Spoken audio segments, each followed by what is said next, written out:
Salam sejahtera untuk kita semua. Perkenalkan, nama saya Natalia Diahapsari, SPD MPD BSD, dosen S1 Program Studi Pendidikan Kimia, Fakultas Keguruan dan Ilmu Pendidikan Universitas Sanata Dharma. Salah satu ujuk kerja Tridharma perguruan tinggi sebagai dosen adalah pengajaran. Pada kesempatan ini akan ditampilkan video pembelajaran mata kuliah Biokimia Terapan. Mata kuliah ini merupakan mata kuliah wajib dengan bobot 3 SKS dan dalam struktur kurikulum diambil oleh mahasiswa semester 7. Dengan capaian pembelajaran lulusan, CPL 1 mampu menguasai pengetahuan dasar MIPA dan kimia dari berbagai cabang ilmu yang meliputi kimia organik, anorganik, fisik, analitik, dan biokimia, serta penerapannya secara ilmiah dan kontekstual. CPL 7 mampu melaksanakan kegiatan praktikum dasar dan terapan kimia dari berbagai cabang ilmu dengan memanfaatkan instrumen laboratorium melalui pembelajaran berbasis inquiry dan proyek secara bertanggung jawab, aman, dan profesional. Serta CPL 10 mampu menggunakan penalaran logis, kritis, sistematis, dan ilmiah dalam bidang pendidikan kimia dan ilmu kimia dengan memanfaatkan teknologi yang relevan. Kemampuan yang diharapkan oleh mahasiswa setelah menyelesaikan mata kuliah biokimia terapan ini adalah CPMK 1, menganalisis struktur, fungsi, dan mekanisme pewarisan informasi genetik melalui pemahaman struktur DNA, peran DNA, dan proses replikasi DNA. CPMK 2, menjelaskan prinsip dasar teknik biologi molekular untuk isolasi, analisis, dan amplifikasi DNA. CPMK 3, menganalisis konsep dan penerapan teknologi rekayasa genetika dalam pengembangan ilmu biologi molekular. Serta CPMK 4, mengaplikasikan konsep dan teknologi biokimia molekuler dalam bidang kesehatan dan pangan berdasarkan bukti ilmiah, aspek etika, dan perkembangan ilmu pengetahuan. Materi mata kuliah biokimia terapan selama 1 semester ini meliputi penurunan sifat, struktur DNA, peran DNA sebagai pembawa informasi genetik, replikasi DNA, ekstraksi dan isolasi DNA, analisis ekstraksi DNA, PCR, rekayasa genetika, cloning, ELISA, aplikasi biokimia dalam bidang kesehatan, aplikasi biokimia dalam bidang pangan, serta yang terakhir adalah integrasi aplikasi biokimia. Pertemuan yang direncanakan ada 16 kali yang meliputi kegiatan pembelajaran melalui tatap muka secara langsung, 1 kali pertemuan untuk ujian tengah semester, dan 1 kali pertemuan untuk ujian akhir semester. Pembelajaran yang dilakukan selama 1 semester dilakukan dengan model pembelajaran yang bervariasi, yang meliputi cooperative learning, problem-based learning, flip learning, serta project-based learning.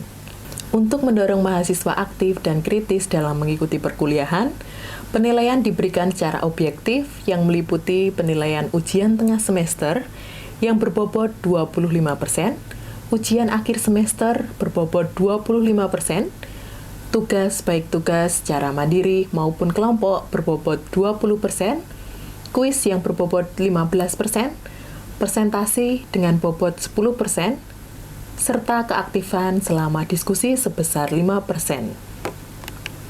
Pada kesempatan kali ini ditampilkan video pembelajaran pada pertemuan kedua. Pada pertemuan yang kedua ini, saya menggunakan metode ceramah interaktif, diskusi yang dimodifikasi dengan model pembelajaran cooperative learning, yaitu Team Games Turnamen atau sering disebut dengan TGT. Pembelajaran diawali dengan pembukaan dengan salam, dosen mengecek kehadiran mahasiswa, dosen memberikan apersepsi, dosen mereview pembelajaran sebelumnya, dilanjutkan dengan pemberian materi. Model pembelajaran cooperative learning ditampilkan ketika mahasiswa berdiskusi berkelompok serta mengerjakan kuis. Selanjutnya, mahasiswa dan dosen menarik kesimpulan, dosen memberikan informasi terkait tugas yang perlu dikerjakan oleh mahasiswa, dosen menyampaikan rencana pembelajaran selanjutnya. Berikut ini adalah video pembelajaran mata kuliah Biokimia Terapan pada pertemuan yang kedua. Selamat pagi teman-teman semuanya. Selamat pagi, Bu. Bagaimana kabarnya? Luar biasa. Sebelum kita memulai pembelajaran hari ini, mari kita buka dengan berdoa. Saya minta bantuannya Nova untuk berdoa. Baik, Ibu dan teman-teman, sebelum kita memulai pembelajaran hari ini, mari kita berdoa. Berdoa dimulai. Berdoa selesai.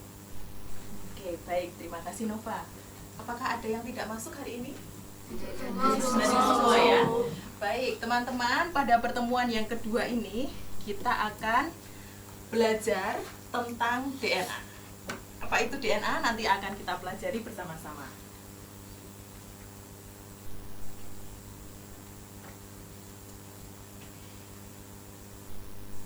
Oke, di DNA ini kita akan belajar pada sub CPMK tentang menjelaskan struktur dan fungsi DNA sebagai pembawa informasi genetik.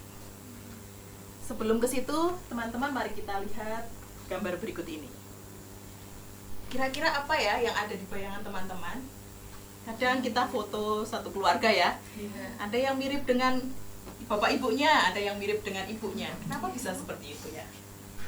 Saya Iya, silakan Elsie. kalau menurut saya mungkin karena ada penurunan genetik ya Bu dari orang tuanya. Oke, kata itu sih bagus sekali ya. Karena ada penurunan genetik dari orang tuanya ya. Kenapa bisa orang tua menurunkan genetiknya ke generasi berikutnya? Itu ada apa ya di sana? Ada yang bisa menjawab? Iya, silakan Jessy. Ada DNA. Oh iya, benar sekali. Ada DNA. DNA itu apa? Mari kita pelajari bersama-sama. Sebelum ke situ, sebelum kita belajar ke DNA, kita akan review ke materi yang telah lalu ya. Masih ingat kan ya pertemuan pada seminggu yang lalu? Ya, kira-kira minggu yang lalu kita belajar tentang apa? Ya, materi genetik. Materi genetik diturunkan dari, kalau kita lihat di sini, ini ada sel, kemudian di dalam sel ada kromosom, kemudian di dalam kromosom itu ada gen, yang di situ ada DNA-nya. Oke, di sini kita akan belajar tentang DNA secara spesifik. Minggu yang lalu kita sudah belajar tentang material genetik, yaitu dimulai dari sel. Di situ ada beberapa informasi yang disebutkan ke kromosom, kemudian ke gen. Di sini di gen itu ada DNA-nya yang mengandung informasi yang nanti akan dibawa dari generasi satu ke generasi berikutnya. Jadi kalau kita lihat, oh ada yang mirip dengan papanya, ada yang mirip dengan ibunya, karena dibawa dari gennya, dari genetiknya. Oke, sekarang kita akan belajar tentang apa itu DNA. Ini ringkasan untuk kita belajar hari ini ya. Jadi ada ini DNA, kemudian akan diubah menjadi RNA, kemudian nanti akan ditranslasikan menjadi protein. Bagaimana prosesnya akan kita detailkan satu persatu. Yang pertama, kita akan melihat tentang DNA. DNA itu berasal dari nama deoksiribonukleik asid. Berarti kalau dilihat di namanya, berarti ada ribosa ya di sini. Berarti ada gulanya. Kemudian di sini kalau kita lihat strukturnya, ada basa, kemudian ada gula, dan ada fosfatnya. Bisa kita lihat di sini yang lebih jelas lagi. Jadi ada fosfat, ada gula, kemudian ada basa.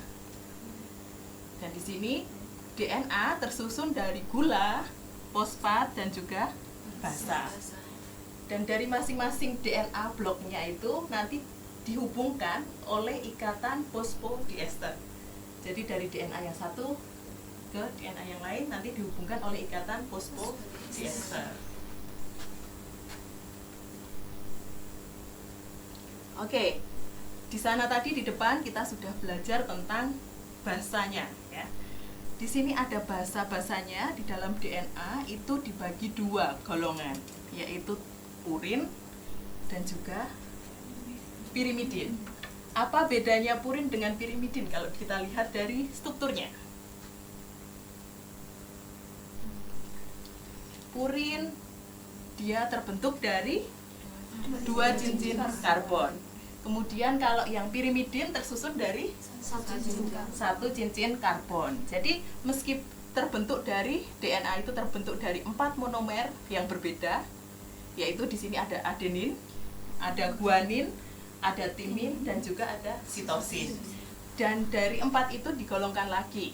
Yang tersusun dari basa purin ada adenin dan guanin, dan basa ini berarti pirimidin ya, ada di timin dan sitosin.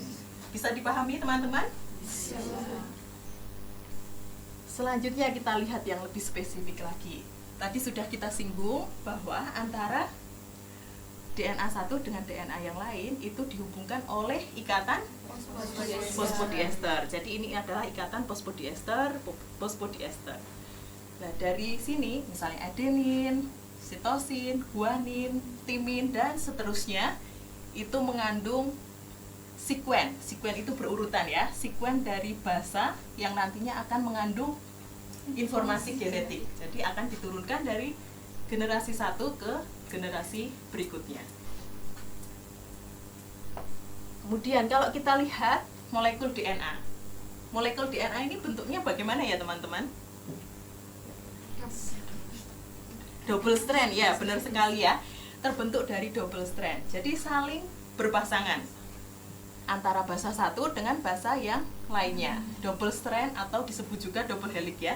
Kita memakai bahasa serapan ya. Kalau kita bahasakan Indonesia jadi agak susah ya. Jadi kita baca jadi DNA double helix atau double strand ya. Jadi 2 rantai polinukleotida nanti bergabung kemudian membentuk double helix. Nah, pasangan basa ini saling berpasangan ya. Pasangannya antara C itu artinya adalah sitosin. Nanti pasangannya dengan guanin. Kemudian yang timin akan berpasangan dengan adenin dan begitu seterusnya. Jadi tidak boleh guanin berpasangan dengan timin, bukan pasangannya ya. Jadi pasangannya adalah sitosin dengan guanin, timin dengan adenin. Nah, ini nantinya akan menyimpan informasi genetik. Nah, teori double helix DNA ini dikemukakan oleh James Watson dan juga Francis Crick. Jadi kedua orang ini yang menemukan tentang teori double helix DNA. Kalau kita lihat tadi DNA-nya saling berpasangan ya. Dari guanin ke sitosin, timin ke adenin. Sekarang kita lihat lagi. Kenapa ada gambar biru di tengah sini ya? Kalau kita lebih detail lagi, ada ikatan yang terbentuk dari adenin dan timin dan juga dari guanin ke sitosin. Ikatan apa yang terbentuk dari O ke H, kemudian dari H ke N, dan juga H ke O lagi, N ke H, H ke O. Kira-kira ikatan apa? Ada yang bisa menjawab? Ikatan hidrogen. Oke, benar sekali, Nova. Ikatan hidrogen masih ingat semuanya, kita review ya, meskipun sudah lalu kita review. Ikatan hidrogen itu apa? Ikatan hidrogen itu gaya tarik menarik antar molekul, di mana ikatan hidrogen itu dia berikatan dengan atom, ada F, ada oksigen, ada nitrogen, dan dia berpasangan dengan FON yang memiliki pasangan elektron bebas. Ya, benar sekali ya. Jadi dia saling berpasangan dengan antara N dengan H, kemudian H dengan O ya. Jadi antara basa satu dengan basa yang lain itu dihubungkan oleh ikatan hidrogen. Ikatan hidrogen ini yang nantinya akan menstabilkan DNA. Yang kalau kita lihat double helix, tapi dia di situ stabil karena adanya ikatan hidrogen. Nah, strukturnya di sini kalau kita lihat ini ada 3 tanda strip di atas ya, dan 5 tanda strip di atas. Ini yang menunjukkan bahwa struktur DNA itu antiparalel. Jadi kalau di sini 3 strip, pasangannya adalah 5 strip. Jadi nggak bisa 3 sama 3. Nah, di sini maksudnya 5 strip itu apa? dia jika kekurangan nukleotida pada posisi kelima, atom yang kelima. Berarti kalau 3' atau 3 strap di sini dituliskan, itu kekurangan nukleotida pada posisi yang ketiga. Jadi 3' ketiga, 5' kelima. Selanjutnya ada yang menganalisis lagi bahwa DNA ya diamati dengan menggunakan difraksi X-ray. Itu bentuknya adalah seperti ini. Yang menyatakan bahwa bentuk visual seperti ini dinyatakan dengan double helix. Jadi yang di tengah itu struktur helixnya, kemudian yang di pinggirnya itu basanya. Ini disampaikan oleh Rosalind Franklin dan juga Maurits Wilkins.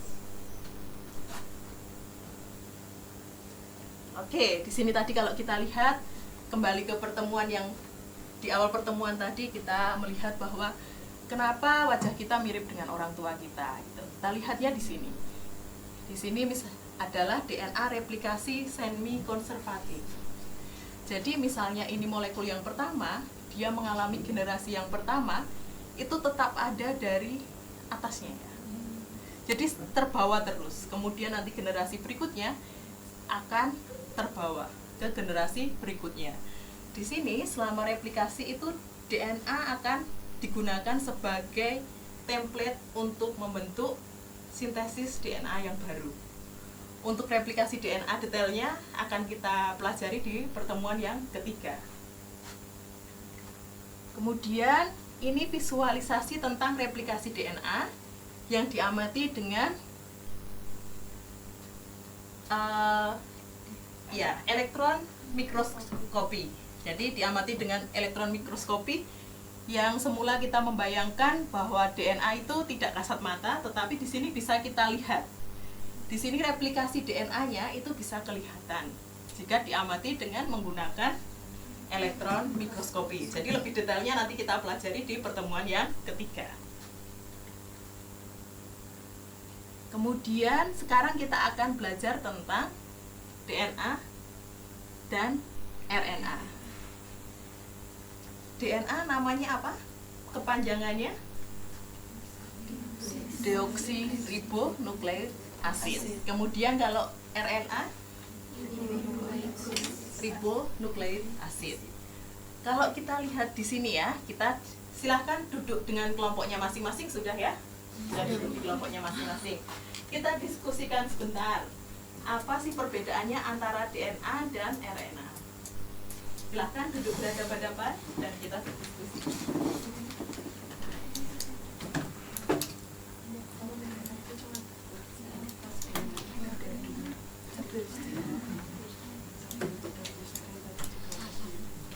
Ada apa saja di situ sebelum kita sharingkan? Aku menemukan kalau yang DNA itu double strand, jadi ada dua. Lalu kalau yang RNA itu satu single strand. Lalu untuk di atom protein itu di DNA itu ada nggak ada oksigennya, tapi kalau di RNA ada oksigennya. Oke. Ini kalau misalnya DNA itu udah ini, ya kalau misalnya RNA itu Sudah urasil, oke. Oke, sudah ya. Sekarang kelompok yang ketiga bagaimana? Perbedaannya itu ada 3 model bentuk rantainya. Jadi kalau DNA itu dia bentuk rantainya itu ganda ya. Lihat dari gambar itu. Kalau RNA itu dia tunggal. Kemudian ada jenis bulan. Kalau di DNA itu dia jenis bulannya itu deoksiriboksa. Kalau yang di RNA itu dia ribosa. Kemudian untuk kandungannya itu DNA dan RNA itu ada basa nitrogen. Sementara ya kalau yang di DNA ada basa nitrogen, kalau yang di RNA itu ada pengganti timin dengan urasil. Oke, baik. Tadi sudah berdiskusi di kelompoknya masing-masing dan saya sudah melihat prosesnya. Sekarang saya minta salah satu kelompok untuk menyampaikan hasil diskusinya. Saya minta Nova untuk menyampaikan hasil diskusinya. Silahkan. Berdasarkan hasil diskusi saya dan juga MC,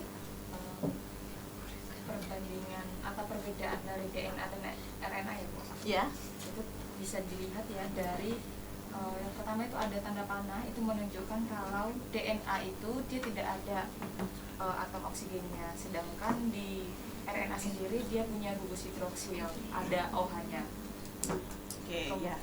Kemudian dilihat dari rantainya, kalau yang DNA ini dia double helix, kalau yang RNA dia single helix. Ada lagi, satu lagi.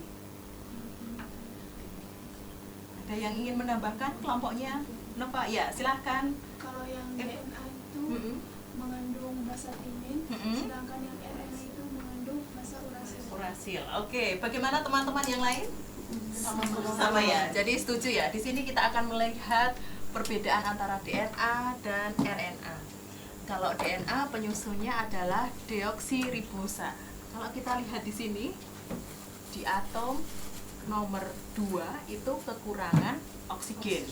Kemudian yang di sini di atom nomor 2 dia memiliki gugus hidroksil. Itu salah satu perbedaannya yang pertama. Kemudian yang kedua, jika kita lihat bentuknya, yang satu adalah double strand, kemudian yang satu adalah single strand. Kemudian dari bahasa penyusunnya, kalau kita lihat di DNA ada timin dan di RNA itu ada urasil. Yang lainnya adalah sama. Bisa dipahami? Bisa. Oke, selanjutnya ini kita kembali lagi ke genetik kode. Jadi di sini di dalam penurunan sifat itu DNA akan mengalami replikasi secara tersendirinya yang tadi disebut dengan replikasi semi konservatif. Kemudian dari DNA nanti akan ditranskripsikan menjadi RNA. Jadi dari rantai yang double helix nanti akan membentuk single helix. Kemudian dari RNA nanti akan diubah kodenya oleh mRNA menjadi asam amino. Yang di sini 3 basa nitrogen itu akan membentuk satu kodon. Nah, nanti ini akan di masing-masing diberi kode untuk menyebutkan asam aminonya. Jadi 3 kode membentuk asam amino. 3 kode membentuk asam amino. Demikian materi dari penurunan kode penurunan genetik. Selanjutnya kita akan mengerjakan kuis. Sudah bergabung dengan kelompoknya masing-masing. Siapkan handphonenya, satu kelompok satu handphone ya. Jadi yang di sini kelompoknya adalah Nova, kemudian Ana dan Rizka.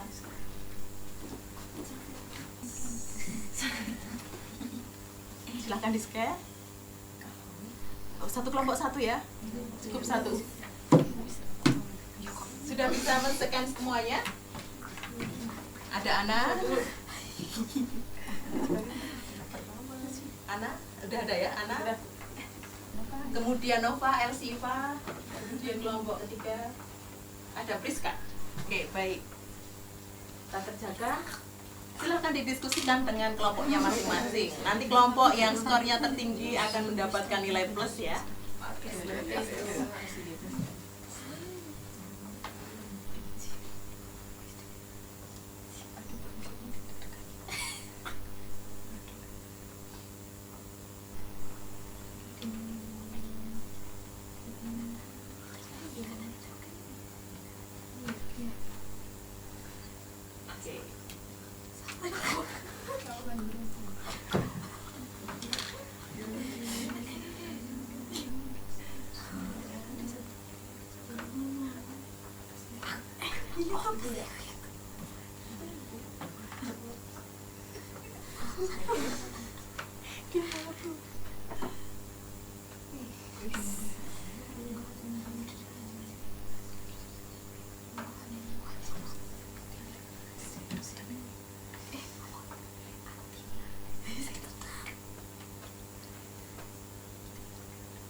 Sudah semua? Yang terakhir, satu soal terakhir.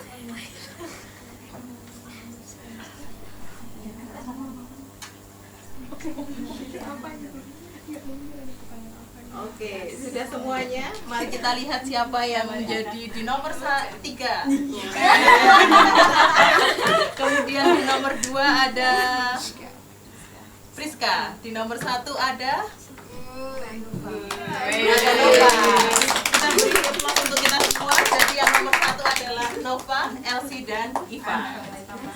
Oke, nanti yang 3 ya, ada Nova, Elsie, dan Iva nanti akan mendapatkan nilai tambahan ya.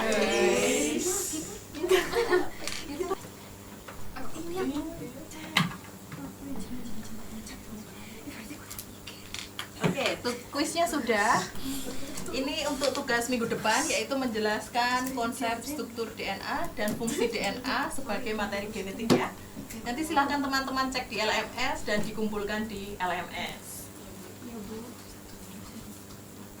Oke, sebelum ke situ kita akan menarik kesimpulan pada pembelajaran hari ini.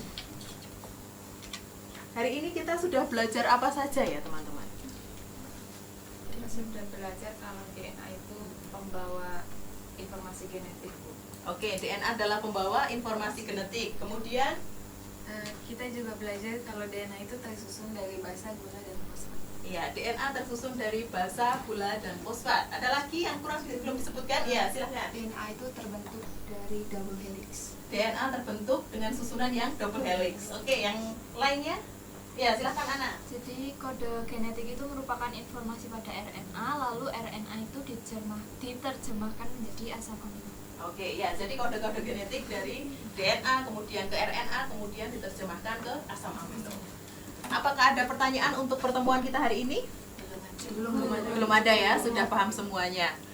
Oke, untuk agenda pertemuan minggu depan kita akan belajar tentang replikasi DNA. Mohon sebelum perkuliahan teman-teman belajar dulu di rumah ya. Baik teman-teman, karena bel sudah berbunyi, kita tutup pertemuan kita hari ini dengan berdoa. Saya minta bantuannya Elsie untuk menutup doa. Baik Ibu dan teman-teman, mari kita bersatu dalam doa melalui pembacaan masing-masing. Doa dimulai. Doa selesai. Oke, terima kasih Elsie. Sampai ketemu minggu depan ya teman-teman. Terima Demikian video pembelajaran ini saya sajikan sebagai bagian dari pernyataan diri dosen dalam unjuk kerja Tridharma Perguruan Tinggi atau PDD UKT PT. Semoga video ini dapat memberikan gambaran mengenai pelaksanaan pembelajaran yang berpusat pada mahasiswa, mengintegrasikan strategi pembelajaran yang efektif, serta mendukung pencapaian pembelajaran yang telah ditetapkan. Terima kasih atas perhatian dan kesempatan yang diberikan. Semoga video ini dapat memberikan manfaat dan menjadi bagian dari upaya berkelanjutan dalam meningkatkan mutu pembelajaran di perguruan tinggi. Terima kasih.